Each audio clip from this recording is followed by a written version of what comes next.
Hello everyone, myself Tikam Meena, Assistant Professor Mathematics, government college Mandapsiya. आज हम इस lecture में पढ़ेंगे बीएससी पार्ट फर्स्ट का जो पेपर है कैलकुलस, उसमें टॉपिक है क्षेत्रकलन। लास्ट लेक्चर में हम क्षेत्रकलन में ही पढ़ रहे थे, उसमें कार्तीय वक्रों के हमने क्षेत्रफल निकाले थे।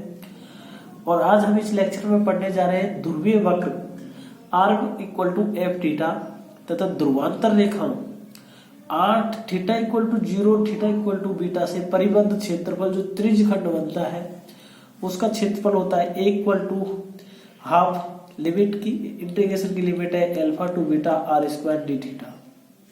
लास्ट लेक्चर में हमने पढ़ा था कार्तीय वक्र था हमारे पास में y equal to F X और x तथा कोटि थी x इक्वल टू और b द्वारा परिबद्ध क्षेत्र का क्षेत्रफल a to b y dx था। तो आज हम ये ध्रुवीय वक्र में पढ़ेंगे जो अभिष्ट क्षेत्रफल होगा त्रिज्यखंड बनेगा। जैसे हमारा पहला क्वेश्चन है, इसमें cardioid r equal to a 1 plus cos theta का क्षेत्रफल ज्ञात कीजिए। r equal to a 1 plus cos theta, यह एक आरंभिक रेखा के सममित है। r equal to a 1 plus cos theta because क्योंकि यदि थीटा की जगह यदि माइनस थीटा रखें तो इस वक्र में कोई परिवर्तन नहीं होता, क्योंकि cos minus theta equal to cos theta होता है, तो इसमें कोई परिवर्तन नहीं होता।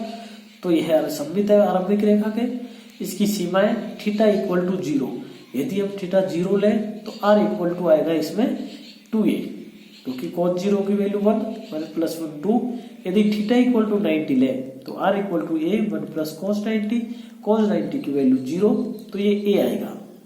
और थीटा इक्वल टू 180 तो r equal to 1 plus cos 180 की वैल्यू -1, तो r आ जाएगा यहाँ पे 0। जो क्षेत्रफल होगा इस जो कार्डियोइड का तो 2 इंटू, क्योंकि ये सममित है दो वक्र है, इसमें इधर क्षेत्रफल और ये दोनों बराबर होंगे, तो हम इसे 2 से मल्टीप्लाई कर रहे हैं इसको। तो 2 इंटू 1/2 0 टू पाई, इसकी जो लिमिट है 0 टू पाई। इधर भी वक्र का सममित क्षेत्रफल इतने होगा सेम, इसलिए 2 से मल्टीप्लाई कर दिया। 0 to pi R square D theta. तो r की वैल्यू है हमारे पास में a 1 प्लस कोस थीटा का होल स्क्वायर, बाकी सेम है 2 से 2 तो a square 1 plus cos theta होता है 2 कोस स्क्वायर थीटा y, क्योंकि 1 प्लस कोस 2 थीटा होता है 2 कोस स्क्वायर थीटा। यहाँ पे है 1 प्लस कोस थीटा, तो 1 प्लस कोस थीटा होगा 2 कोस स्क्वायर थीटा बाई 2। तो 2 कोस 2 को बाहर लेंगे तो 2 का स्क्वायर 4 a स्क्वायर 0 टू पाई कोस की पावर 4 थीटा बाई 2।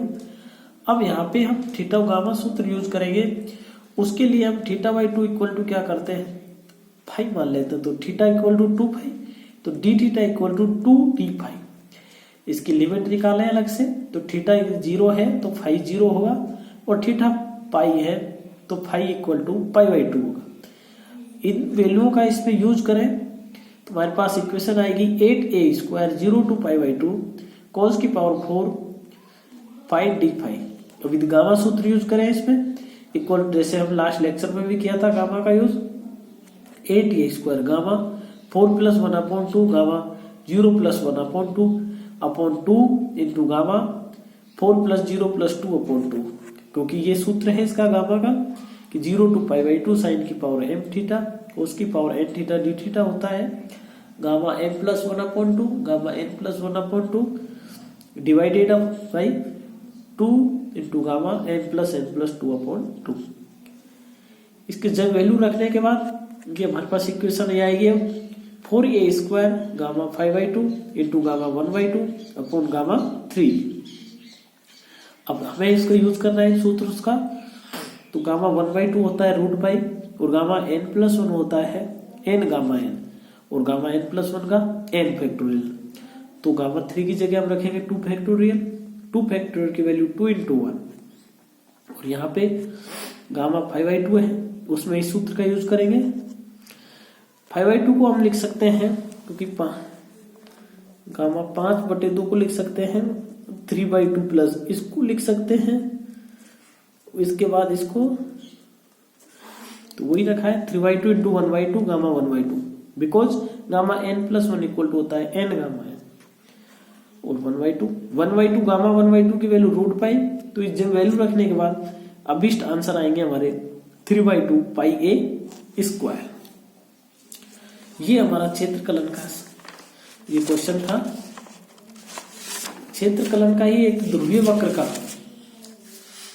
कि वक्र r = a sin 3θ का क्षेत्रफल के एक लूप का क्षेत्रफल क्या दीजिए। इसका हम जो वक्र में निरूपण करें तो ये इस तरह वक्र बनता है, यहाँ θ = 0, यहाँ π/2, ये 3π/2 है और इस लाइन पे π/3 है यानी 60। ये x अक्ष है, ये y अक्ष है। अब ये लूप बना है फर्स्ट सेकंड थर्ड, हमें फर्स्ट लूप का ज्ञात करना है, इसकी सीमाएं निकालें। तो θ = 0, तो r = a sin 3θ, तो r = 0 होगा।